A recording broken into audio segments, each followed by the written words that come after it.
जय Hind and hello guys, स्वागत है आपका आपके अपने यूट्यूब चैनल ज्ञानदेव होस्ट में। एंड इस वीडियो के अंदर आपको बताने वाला हूं राजस्थान लोक सेवा आयोग यानी कि RPSC, RAS and RTS 2026 online form के बारे में कि कैसे आपको इस नई भर्ती का फॉर्म फिलअप करना है जो कि आपकी 607 पोस्ट पर निकाली गई है। इस वीडियो के अंदर आपका जो ओटीआर का नया तरीका है उसको समझाते हुए कैसे आपको अप्लाई करना है इसके बारे में संपूर्ण जानकारी दी जाएगी। अगर आप एसएसओ की वेबसाइट के ऊपर पहले से रजिस्टर्ड है तो आपको बताया जाएगा कि कैसे लॉगिन करने के बाद में आपको जो इसमें आपकी ओटीआर डिटेल अपडेट करने को बोला जाता है वो कैसे अपडेट करते हुए फॉर्म को भरना है, ये सब जानकारी भी अच्छे से दी जाएगी। तो वीडियो को आपको पूरा देखना है। चलिए शुरू करते हैं। अगर आपने अभी तक वीडियो को लाइक से न किया हो तो कर देना और चैनल को सब्सक्राइब करके बेल आइकन ऑन कर लेना। फिर जो लिंक मैंने आपको इस वीडियो को डिस्क्रिप्शन में दिया है आप ओपन करेंगे, आपको जानने को मिलेगा 607 वैकेंसी निकाली गई है और आप लोग ये फॉर्म 4 जून 2026 से लेकर के 3 जुलाई 2026 तक भर पाएंगे। बात करें आपकी एप्लीकेशन फीस की तो जब आप इसमें ओटीआर करेंगे तो आपको वन टाइम फीस पे करनी होगी 600 रुपये general OBC, general BC EBC CL को, and SC ST PWD BC EBC EWS NCL इनको 400 रुपये पे करनी है। एंड अगर आपका पहले से अकाउंट बना हुआ है, आपने पहले से ओटीआर करके रखा है तो आपको अब इसमें अप्लाई करने के लिए कोई फीस पे करने की आवश्यकता नहीं पड़ेगी। गाइज इसमें एज लिमिट आपकी 21 से 40 साल के बीच रखी गई है। इसमें आप जानेंगे कि जो आपकी स्टेट सर्विस है उसके लिए 192 वैकेंसी है और सब ऑर्डिनेट सर्विसेज के लिए 415 वैकेंसी है। फिर आप जानेंगे कि स्टेट सर्विसेज के अंदर किस सर्विस के अंदर कितनी वैकेंसी है उसकी इन्फॉर्मेशन आपको यहाँ पर दी गई है। और फिर जो आपकी सब ऑर्डिनेट सर्विसेज है उनमें किस में कितनी वैकेंसी निकाली गई है उसकी इन्फॉर्मेशन भी यहाँ पर आपको दी गई है। अप्लाई करने के लिए आपसे बैचलर डिग्री यानी कि अगर आप ग्रेजुएट है तो आप इसमें अप्लाई कर सकते हैं। साथ ही एज लिमिट आपकी जो है 21 से 40 है, साथ ही 1/1/2027 तक ये आपकी एज काउंट की जाएगी। इसके अलावा आप यहाँ पर सिलेक्शन प्रोसेस देखेंगे, आपका एग्जाम पैटर्न देखेंगे। ये सभी इन्फॉर्मेशन जानने के बाद आप यहाँ पर नीचे एक ओटीआर संबंधित वीडियो देखेंगे। अगर आपने ओटीआर नहीं किया, इस वीडियो के अंदर मैंने ओटीआर का प्रोसेस बताया बट ये प्रोसेस ओल्ड है। अगर आप चाहते कि मैं एक न्यू प्रोसेस के साथ में वीडियो बनाऊं ओटीआर को लेकर के स्पेसिफिकली तो आप कमेंट के माध्यम से बता सकते हैं। वैसे इस वीडियो के अंदर भी आपको सभी चीज़ें क्लियर की जाएगी। अब अगर आप एलिजिबल है ये फॉर्म भरने के लिए और आप ये फॉर्म भरना चाहते हैं तो गाइज इंपॉर्टेंट लिंक के सेक्शन में आएंगे और अप्लाई ऑनलाइन लिंक ओपन करेंगे। अब आपके सामने यहाँ पर एसएसओ की ऑफिशियल वेबसाइट आ जाएगी। तो मैं आपको बता दूं गाइज, अगर आपका इस वेबसाइट के ऊपर पहले से अकाउंट बना हुआ है तो आप डायरेक्टली लॉगिन करेंगे। इसके लिए आपको आपका जो एसएसओ आईडी है वो डालना है या फिर अपना यूजर नेम डालना है और अपना पासवर्ड जो आपने बनाया था अकाउंट क्रिएट करते समय वो आप डालेंगे और ये कैप्चा कोड डाल करके लॉगिन कर लेंगे। और अगर आप अपना यूजर नेम या फिर कह लीजिए एसएसओ आईडी या फिर पासवर्ड भूल चुके हैं तो आप उसको रिकवर करके भी लॉगिन हो सकते हैं। रिकवर करने के लिए क्या करेंगे, अगर आपको एसएसओ आईडी रिकवर करनी है तो आप I forgot my digital identity SSO ID click है, इसके ऊपर क्लिक करेंगे। देन आप यहां पर इनमें जैसे कि सिटीजन, उद्योग, गवर्नमेंट एम्प्लॉय, जन आधार, आधार, गूगल किस माध्यम से इसको रिकवर करना चाहते हैं, फॉरगॉट करना चाहते हैं वो आपको सेलेक्ट करना है। इसके अलावा गाइज आप यहां पर देख सकते हैं आपको दूसरा माध्यम भी दिया है। आप आपके रजिस्टर्ड नंबर से इस नंबर के ऊपर एसएमएस कर सकते हैं और लिखना होगा एसएमएस के अंदर आपको आरजे और उसके साथ में स्पेस लगा करके एसएसओ ये लिख करके आप इस नंबर पर सेंड कर दीजिए। आपको रिवर्ट में आपकी एसएसओ आईडी भेज दी जाएगी या फिर यहां पर आप गूगल अकाउंट के माध्यम से भी इसको रिकवर कर सकते हैं। और अगर आप पासवर्ड भूले तो फॉरगॉट पासवर्ड के ऊपर क्लिक करके आप यहां पर आपका जो रजिस्टर्ड ईमेल आईडी है या तो वो डालेंगे या फिर जो एसएसओ आईडी अभी आपने रिकवर की है वो डालेंगे। और फिर यहां पर मोबाइल सेलेक्ट करना है तो मोबाइल सेलेक्ट करके जो रजिस्टर्ड नंबर है वो डालेंगे, ये कैप्चा कोड फिल करेंगे और सबमिट कर देंगे। इसके बाद गाइज आपको यहां पर आपका एक न्यू पासवर्ड मिल जाएगा जिसका इस्तेमाल करके आप लॉगिन हो जाएंगे। बट गाइज अगर आप फ्रेशर है, आपने इस वेबसाइट का इस्तेमाल करके कोई फॉर्म नहीं भरा तो आप इसमें पहले अकाउंट क्रिएट करेंगे। इसके लिए आपको यहाँ पर क्या करना है, आप दर्शन इसके ऊपर क्लिक करेंगे। फिर आपको यहाँ पर सेलेक्ट करना है कि आप इनमें से किस माध्यम से लॉगिन होना चाहते हैं। तो यहाँ पर आपको जन आधार का भी ऑप्शन दिया है और गूगल का भी ऑप्शन है। तो आप यहाँ पर गूगल सेलेक्ट कर लीजिएगा। गूगल सेलेक्ट करने के बाद में आपको आपकी ईमेल आईडी का यहाँ पर इस्तेमाल करना है। कोई भी ईमेल आईडी आप यहाँ पर डालिए एंड द नेक्स्ट के ऊपर क्लिक कीजिए। अब गाइज यहाँ पर आपके सामने कुछ ऐसा इंटरफेस आएगा जैसे ही आप अपनी ईमेल आईडी एंड उसका पासवर्ड डाल करके लॉगिन कर लेंगे। अब आपको यहाँ पर आपकी एसएसओ आईडी बना लेनी है। आप अपनी ईमेल आईडी के अकॉर्डिंग जो एसएसओ आईडी फैच की गई है अगर यही रखना चाहते तो ये भी रख सकते हैं। अगर आपको इसमें कोई बदलाव करना है तो वो भी आप कर सकते हैं। फिर आपको एक पासवर्ड बनाना है नया और आपका एक पासवर्ड कैसा होगा वो आप देख लीजिए। पासवर्ड के अंदर इंग्लिश का कैपिटल लेटर कम से कम एक, स्मॉल लेटर कम से कम एक, ज़्यादा कितने भी हो सकते हैं, स्पेशल कैरेक्टर और साथ ही डिजिट का आपको इस्तेमाल करना है। तो कुछ इस तरह का पासवर्ड बनाने के बाद में उसको दोबारा डालेंगे, वेरीफाई कर देंगे, अपना मोबाइल नंबर डालेंगे जो कि आप रजिस्टर करना चाहते हैं और यहाँ पर ईमेल आपकी ऑलरेडी दी गई है। इसके बाद में आपको रजिस्टर के ऊपर क्लिक करना है। अब गाइज आपके सामने लॉगिन का पेज आएगा, जैसा कि आप यहाँ पर देख सकते हैं। अब आपको यहाँ पर वो आपकी SSO ID डालनी है जो कि अभी आपने बनाई है, या फिर आपका यूजर नेम डालना है, आपका पासवर्ड डालना है जो कि अभी आपने बनाया, ये कैप्चा कोड डालेंगे एंड देन लॉगिन के ऊपर क्लिक करेंगे। अब गाइज आपके सामने यहाँ पर ये अपडेट प्रोफाइल का ऑप्शन आएगा। तो आपको सबसे पहले आपका फर्स्ट नेम एंटर करना है 10th के सर्टिफिकेट के अकॉर्डिंग, फिर आपको आपका लास्ट नेम एंटर करना है। इसके बाद डिस्प्ले नेम अगर आप अपना चेंज करना चाहते हैं तो ये भी आप यहाँ से चेंज कर सकते हैं। फिर आपकी जो डेट ऑफ बर्थ है वो आपको यहाँ पर इस तरह से कैलेंडर के ऊपर क्लिक करके सिलेक्ट कर लेनी है, पहले ईयर फिर मंथ और उसके बाद में डे। देन गाइज यहाँ पर जेंडर आपको सिलेक्ट करना है। अगर आप यहाँ पर नंबर ऐड करना चाहते हैं, आपने नहीं किया तो आप यहाँ पर इसके सेक्शन के ऊपर क्लिक करके अपना नंबर डालेंगे, सेंड OTP पर क्लिक करेंगे तो OTP जाएगा, वो OTP यहाँ पर डाल करके वेरीफाई करना है। ईमेल ID भी आप यहाँ पर ऐड कर सकते हैं या फिर चेंज कर सकते हैं। इसके अलावा आपको यहाँ पर पोस्टल एड्रेस में जो आपका प्रेजेंट एड्रेस है वो फिल करना है, और फिर जो आपका पोस्टल कोड है वो भी आपको यहाँ पर डाल देना है। पोस्टल कोड यानी कि जो आपका पिन कोड लगता है वो पिन कोड आप यहाँ पर लिखेंगे। सिटी डिस्ट्रिक्ट कौन सी है वो भी आपको यहाँ पर अपनी एंटर कर देनी है। एंड इसके बाद में गाइस आपकी जो स्टेट है वो भी आपको यहाँ पर सेलेक्ट कर लेनी है। फिर अगर आपकी बहामासा ID है तो वो आप यहाँ पर डाल देंगे, अगर नहीं है तो आप इसको ऐसे ही छोड़ दें। जन आधार ID है तो वो यहाँ पर डाल देंगे, एडिट के ऊपर क्लिक करके, नहीं तो आप इसको ऐसे ही छोड़ देंगे। एंड उसके बाद में अगर आपका आधार ID है तो आप यहाँ पर डालेंगे, कोई ओल्ड SSO ID है तो आप यहाँ पर दे देंगे। एंड उसके बाद में इन सभी जानकारी को चेक करते हुए आप अपडेट के ऊपर क्लिक करेंगे। गाइज जैसे ही आप आपकी प्रोफाइल की इंफॉर्मेशन फिल कर लेंगे या फिर उसको अपडेट कर लेंगे तो आप यहाँ पर जो रिसेंट ऐप्स है जो कि SSO के सभी सुविधा है वो यहाँ पर आपको देखने को मिलेंगे। आपको क्या करना है, आपको यहाँ पर इसमें सर्च कर लेना है, क्विक सर्च के अंदर REC। जब आप इतना लिखेंगे तो आपको यहाँ पर रिक्रूटमेंट पोर्टल देखने को मिलेगा। तो आप ये जो रिक्रूटमेंट पोर्टल देख पा रहे हैं, आप इसके ऊपर क्लिक करेंगे। इसके ऊपर क्लिक करने के बाद आपके सामने कुछ ऐसा इंटरफेस आएगा। गाइज यहाँ पर अभी रिसेंटली जो SSO की वेबसाइट है उसने ये अपडेट लॉन्च किया है, जहाँ पर आपको आपकी OTR की eKYC करने को बोला है। अगर आप यहाँ पर क्लिक हियर के ऊपर क्लिक करेंगे तो आपके सामने इसका नोटिस आ जाएगा, जिस नोटिस के अंदर आपको यहाँ पर बोला है कि बहुत सारे कैंडिडेट फ्रॉड इन्फॉर्मेशन दे देते हैं, बहुत सारे कैंडिडेट यहाँ पर सेम इन्फॉर्मेशन को बार बार दे देते हैं, या फिर जैसे कि आपने कोई इन्फॉर्मेशन भरी, सेम कैंडिडेट ने वही इन्फॉर्मेशन दोबारा भर दी, तो ऐसे में यहाँ पर डुप्लीकेशन हो जाता है, एप्लीकेशंस का ऑथेंटिकेशन हो जाता है कैंडिडेट का। तो इस तरह कोई जो चीज़ें हैं उनको रोकने के लिए ये eKYC को लॉन्च किया है। तो अब आप क्या करेंगे, आप यहाँ से ओके कर दीजिएगा। अगर आप पहले से OTR करके रखे हैं तो आपके सामने ये वाला इंटरफेस आएगा। अब आप यहाँ पर ओके करिएगा, क्योंकि मेरा पहले से ही इसमें OTR होकर के रखा है तो मेरे सामने कुछ ऐसा इंटरफेस आया, जहाँ पर गाइज आपको इसमें फर्स्ट स्टेप देखने को मिलेगा बेसिक डिटेल्स का। तो जब आप बेसिक डिटेल्स अपनी देखेंगे जो कि आपने इसमें भरी थी, जो कि मैं आपको यहाँ पर दिखा देता हूँ, मेरे सामने बेसिक डिटेल्स का ऑप्शन आ चुका है। यहाँ पर पूछे are you Rajasthan government employ, अगर है तो यस, नहीं तो आप नो करेंगे। अगर आप यस है तो फिर आपको यहाँ पर राजस्थान गवर्नमेंट एम्प्लॉय नंबर देना होगा और फिर फैच के ऊपर क्लिक करके उस जानकारी को फैच करना होगा। अगर आप नहीं है तो आप नो करेंगे। फिर यहाँ पर KYC आप किसके माध्यम से करना चाहते हैं, जन आधार या फिर आधार। तो मैं यहाँ पर आधार सेलेक्ट कर लेता हूँ। अगर आप आधार सेलेक्ट करें तो फिर आपको आधार नंबर यहाँ पर डालना है और फिर वेरीफाई के ऊपर क्लिक करना है। इसके बाद आपके सामने इस तरह का इंटरफेस आएगा, डिक्लेरेशन। आप यहाँ पर टिक करिएगा और टिक करने के बाद में आप अप्लाई के ऊपर क्लिक करिएगा। अप्लाई के ऊपर क्लिक करने के बाद में यहाँ पर इस तरह से आपके सामने आएगा। अब आप यहाँ पर इनके ऊपर टिक कर दीजिए और इसके ऊपर टिक करने के बाद में have you generated TOTP in M Aadhaar mobile app, तो आप यहाँ पर यस करिए अगर आपने TOTP इसमें जनरेट किया हुआ है। और नीचे अगर आप यहाँ पर नो कर देते तो आता है कि मेरे पास पहले से एक वैध आधार OTP TOTP है। अगर है तो आप कर दें, नहीं तो आपको यहाँ पर ये सेकंड वाला ऑप्शन टिक नहीं करना है, आपको सिर्फ पहले वाला ही टिक करना है और उसके बाद में OTP भेजे इसके ऊपर क्लिक करना है।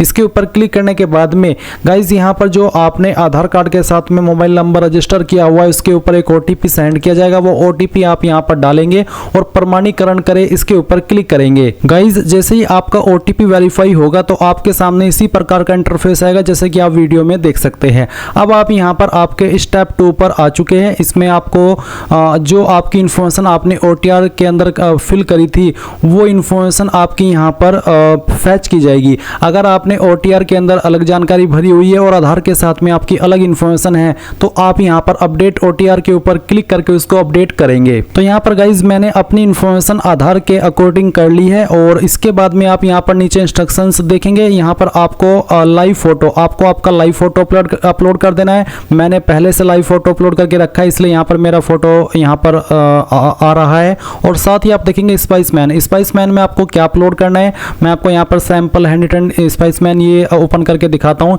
ये आपका सैंपल है, आपको उसको क्या करना है, डाउनलोड कर लेना है। और डाउनलोड करने के बाद में आपको प्रिंट करना है, और प्रिंट करने के बाद में आपको यहाँ पर जो हिंदी प्रारूप है ये आपको यहाँ पर हिंदी में लिखना है। और जहाँ पर ये लिखा है मैं आवेदक का नाम में आपको आपका नाम लिखना है जो आपने फॉर्म के अंदर भरा है, या फिर आप इसमें OTR के अंदर भरे हो। फिर पिता का नाम और जो आपका डेट ऑफ बर्थ है वो आप लिखेंगे। फिर उसके बाद में जो लाइन से हिंदी वाली है सेम लाइन आप यहाँ पर हिंदी में रिटर्न कर देंगे, और यहाँ पर आप आपके सिग्नेचर कर देंगे। फिर सेम इन्फॉर्मेशन आपको इंग्लिश के अंदर रिटर्न करनी है अपने हैंड से, और जहाँ पर आपको नाम लिखने को बोला है वहाँ पर नाम लिखना है, और फादर नेम की जगह पर फादर नेम और डेट ऑफ बर्थ यहाँ पर भी लिखना है, और फिर यहाँ पर भी लिखना है। उसके बाद सिग्नेचर करने हैं। यहाँ पर आपको आपकी SSO ID लिखनी है, आपका OTR नंबर लिखना है, और जो आपका परमानेंट एड्रेस है वो भी यहाँ पर लिख देना है।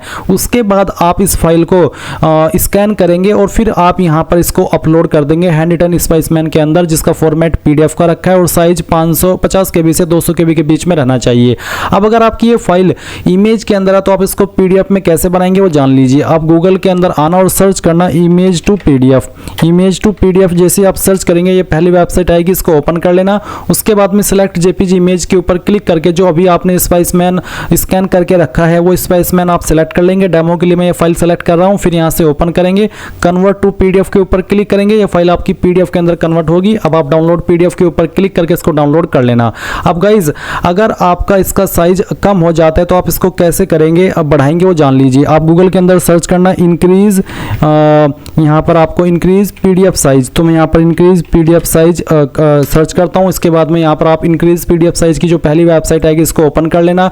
उसके बाद में सिलेक्ट PDF के ऊपर क्लिक करना, और जो आपकी PDF अभी आपने इमेज से PDF में बनाई है वो सिलेक्ट करना। उसके बाद में ओपन करना, और अभी इसमें आपको जो साइज बोला है वो 50 से 200 KB के बीच में बोला है, तो चलिए मैं यहाँ पर इसको 100 KB कर लेता हूँ। और फिर इंक्रीज PDF साइज इसके ऊपर क्लिक करता हूँ। इसके ऊपर क्लिक करने के बाद में ये फाइल का जो साइज है PDF का ये बढ़ेगा, जो आपने साइज अपनी मर्जी से यहाँ पर बनाया उस साइज में, तो आपको थोड़ा सा प्रोसेस होने देना है। मैं डाउनलोड के ऊपर क्लिक कर लेता हूँ क्योंकि ये हो चुकी है प्रोसेस।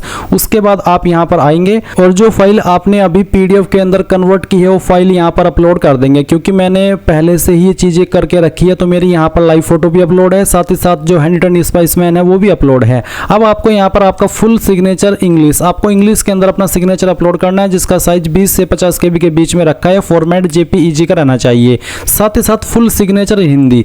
गाइज जो आपका इंग्लिश का सिग्नेचर है वो कुछ भी हो सकता है। आप सिग्नेचर में जो भी आप सिग्नेचर अपना रखते हैं, सिग्नेचर का मतलब होता है कुछ भी। सिग्नेचर ऐसा नहीं है कि आपका नाम है तो आप अपना नाम ही सिग्नेचर में लिखते हैं। कुछ कैंडिडेट या फिर कुछ लोग ऐसे भी होते हैं कुछ भी वहाँ पर लिख देते हैं, वो एक साइन होता है। तो इंग्लिश वाला जो भी आपका साइन है वो आपको यहाँ पर साइन अपलोड करना है। उसके बाद में फुल सिग्नेचर इन हिंदी, तो जो हिंदी के अंदर आप अपलोड करेंगे उसमें आप आपका पूरा नाम हिंदी के अंदर लिख करके अपलोड करिएगा। इसका साइज भी 20 से 50 KB के बीच में रखा है। तो आप अपलोड के ऊपर क्लिक कीजिए और जहाँ पर भी आपका सिग्नेचर है वो सिग्नेचर की फाइल आप यहाँ पर सिलेक्ट करेंगे। तो चलिए मैं यहाँ पर इस फाइल को सिलेक्ट करता हूँ और फिर यहाँ से ओपन कर लेता हूँ। आपका सिग्नेचर इस तरह से आ जाएगा। उसके बाद आप यहाँ पर हिंदी वाला सिग्नेचर भी सिलेक्ट कर लेंगे और फिर आप सेव एंड नेक्स्ट के ऊपर क्लिक करेंगे। नाउ गाइज आपके सामने यहाँ पर स्टेप 3 आएगा पेमेंट का। तो आप यहाँ पर पेमेंट वाले सेक्शन पर आएंगे और जो आपने इन्फॉर्मेशन अभी अपनी OTR के अंदर भरी है वो इन्फॉर्मेशन आप यहाँ पर चेक करेंगे। सभी इन्फॉर्मेशन चेक करने के बाद में यहाँ पर आपको पेमेंट डिटेल्स देखने को मिलेगी।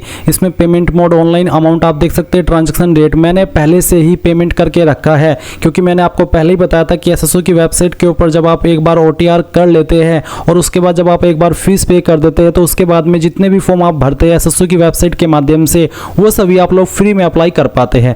तो मेरा पेमेंट यहाँ पर ऑलरेडी रिसीव्ड है, आप देख सकते हैं ट्रांजैक्शन रेट यहाँ पर दी गई है।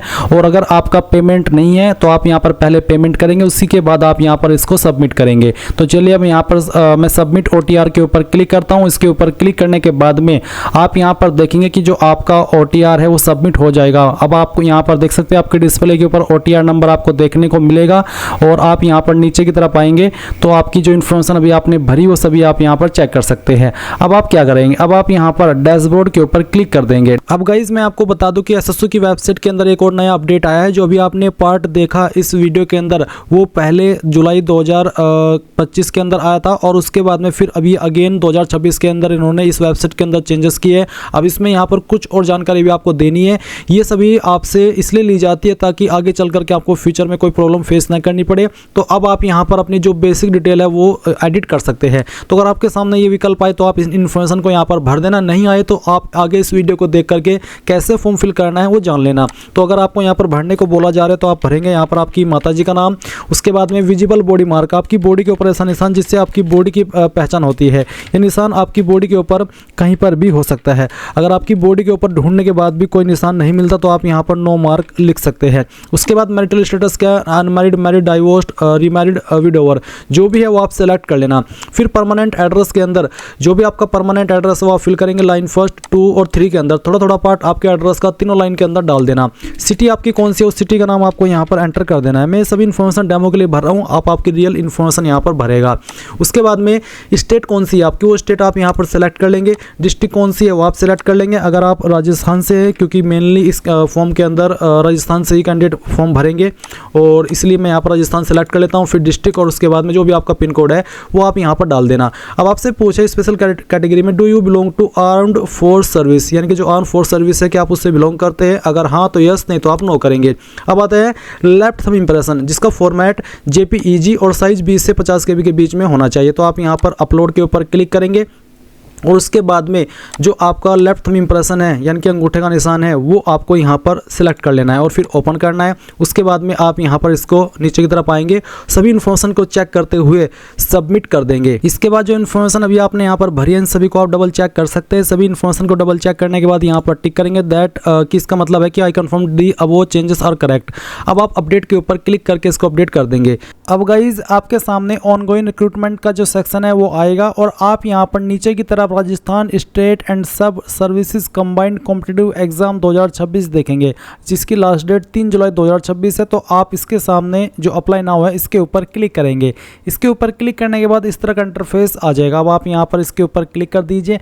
नाउ गाइज आपके सामने यहाँ पर जो OTR डाटा रिव्यू है उसका इंटरफेस आएगा। बेसिकली आपसे पूछा जा रहा है कि जो आपने OTR किया हुआ है अगर आप उसमें कोई जानकारी अपडेट करना चाहते तो अभी कर लीजिए, क्योंकि बाद में नहीं कर पाएंगे। तो अगर आपको अपडेट करना है आपकी OTR डिटेल्स को तो आप अपडेट के ऊपर क्लिक करके उसको अपडेट कर लीजिए, नहीं तो आप यहां से प्रोसीड के ऊपर क्लिक करेंगे। फिर जहां पर जो आपका नाम, आपका जेंडर, आपका फादर नेम, आपका मदर नेम, आपका डेट ऑफ बर्थ, आपकी कैटेगरी, ये सब जो इन्फॉर्मेशन देख पा रहे हैं जो कि ग्रे वाइट के अंदर है, ये वो इन्फॉर्मेशन है जो कि आपने OTR करते समय भर ली थी और इसको आप यहां से चेंज नहीं कर सकते। अगर आपको इसको चेंज करना है तो आप यहां पर राइट साइड में क्लिक करके जो इसमें यहां पर ऑप्शन है वन टाइम राशन का, इसके ऊपर जाकर के अपने डिटेल को एडिट कर सकते हैं। एंड यहाँ पर सिर्फ आपको इस जानकारी को वेरीफाई करना है। तो क्या करेंगे, आप इस जानकारी को चेक करते हुए नीचे की तरफ आएंगे। यहाँ पर आपको नीचे की तरफ आपका जो एड्रेस का इन्फॉर्मेशन है वो भी आपको देखने को मिल जाएगा। तो आप सिंपली यहाँ पर नेक्स्ट के ऊपर क्लिक कीजिए और यहाँ से यस कर दीजिए। इसके बाद यहाँ पर डोमिसाइल डिटेल आएगी। तो गाइज आपसे पूछा है आपका होम ब्लॉक कौन सा है, तो जो भी आपका होम ब्लॉक है वो आपको यहाँ पर सिलेक्ट कर लेना है। जो भी है वो आप यहाँ पर सिलेक्ट कर लेना। उसके बाद में आपकी तहसील सिटी कौन सी है वो आपको सिलेक्ट कर लेना है। आपका विलेज कौन सा है वो आप सिलेक्ट कर लेंगे। फिर आपसे पूछा क्या आप इंडिया के अंदर किसी अन्य कंट्री से सेटल हुए हैं, अगर हाँ तो यस, नहीं तो आप नो करेंगे। फिर उसके बाद आपसे पूछा कि क्या आप एक्स सर्विसमैन है तो आपको यहाँ पर इसका आंसर करना होगा यस नो में। इसी प्रकार से अगला सवाल है कि क्या आप एक आउटस्टैंडिंग स्पोर्ट्स पर्सन है तो यस, नहीं तो आप नो करेंगे। फिर क्या आप NCC कैडेट प्रशिक्षक है, अगर हाँ तो यस, नहीं तो यहाँ पर भी आपको नो ही रहने देना है। फिर पूछा कि क्या आप एक भूतपूर्व कैदी यानी कि आप कभी पहले जेल में रहे हैं, जेल गए हैं, अगर हाँ तो यस, नहीं तो आपको नो करना है। उसके बाद are you existing government department public undertaking employee, अगर है तो आपको यहाँ पर यस करके बताना होगा कि कौन सी सर्विस में रहे, नहीं तो आप नो ही रहने देंगे। फिर अगर आपकी एडिशनल कैटेगरी है जैसे कि रिलीज्ड इमरजेंसी कमीशन या फिर आर्मी पर्सनल, अगर है तो उसको टिक कर दे, नहीं तो आप यहाँ पर नीचे नेक्स्ट के ऊपर क्लिक करेंगे। अब आएगी आपके सामने क्वालिफिकेशन की जानकारी, तो आप यहाँ पर टिक कर दीजिए। और ये जो क्वालिफिकेशन आप यहाँ पर मेरी भरी हुई देख रहे हैं ये इसलिए देख रहे हैं क्योंकि ये सब इन्फॉर्मेशन पहले ही OTR के अंदर मैं भर चुका हूँ। तो आपको यहाँ पर अपना OTR अगर आपने नहीं किया है तो OTR के अंदर ये जानकारी भरनी होगी और तब आपके सामने यहाँ पर बस इस तरह से आ जाएगी। अगर आप पहले से OTR किए हो और आपको इस जानकारी को एडिट करना है तो जैसे कि मैंने वीडियो के शुरू में ही कहा था, जहाँ से मैंने अप्लाई करने का प्रोसेस बताया कि आप अभी अपना डिटेल्स एडिट कर लीजिए, नहीं तो आप बाद में एडिट नहीं कर पाएंगे। अभी भी कर सकते हैं आप अपडेट OTR के ऊपर क्लिक करके।